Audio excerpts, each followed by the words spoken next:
ওদের সময় প্রজন্মনি খোলা, যে সময় বরকত খুলে যায়, সুবহ মানে আলো, যে সময় আলো খুলে তখন আপনারা সবাই ঢুকে যায়। প্রতারণ্য তোমার বিকাশের নীতি হবে না। এই জন্য ওলামায়ে কেরাম কি সংক্ষেপে বলছি, দিনের বেলা কোন তিন প্রকারের হয়। সকালের ঘুম থেকে হায়লুলা, হায়লুলা হায়লুলা শব্দ থেকে হাইল মানে হচ্ছে বাধা। এর থেকে আমাদের দেশে আমার মনে হয় যে একজনের জমিন আছে আরেকজনের জমিনের সাথে পার্থক্য নির্ধারণের জন্য এটা বলে আইন। আসলে আইন না, এটা হচ্ছে হাইল, এটা বাধা। তো সকালের ঘুমকে হায়লুলা বলে। হায়লুলা মানে হচ্ছে তোমার বরকতের জন্য, তোমার তরুণের বিকাশের জন্য ওই সময় ঘুম হচ্ছে সবচেয়ে বড় বাধা। আমরা সমাপ্তি বার সকালের নই, যে সময় রিজেক বন্টন হয়, কিলিং বন্টন হয়, ইনশাআল্লাহ সকালে আর আমরা ঘুমাবো না।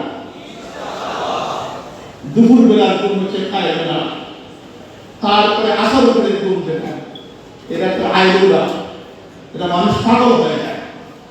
যে হোক, আজকে আমাদের এই তরুণদের জন্য আমি আনন্দিত যে আমাদের জাতির জন্য তরুণদের প্রেরণা হিসেবে যে সমস্ত যুবকরা এগিয়ে এসেছেন, তাদের মধ্যে দেখতে পাচ্ছি আমাদের সিলেটের কৃতি সন্তান যাদের করিম আমরা সবাই দোয়া করতে আল্লাহ হায়াতের মধ্যে বরকত দিন। মাওলানা সাইমুল সাদি সাহেব আসেছেন, দেখুন সিলেটের সন্তান, কিন্তু জাতীয় লেভেলে এই যে গত বছর জাতীয় লেভেলে ওয়াক্কার প্রতীক হিসাবে তারা কাজ করছেন। আল্লাহ পাক তাদেরকে রাজ দেবে।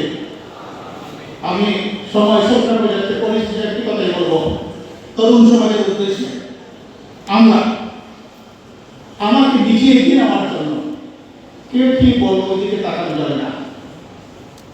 যেভাবে আপনারা কি জানেন, ইসলামের রাসূলুল্লাহ সাল্লাল্লাহু আলাইহি ওয়াসাল্লাম যে পতাকা, ওই পতাকার নাম কি ছিল কেউ বলতে পারবেন? রাসূল সাল্লাল্লাহু পতাকার নাম কি ছিল? ওকা রাসূল। একবার কি চিন্তা করেছেন ওকা শব্দ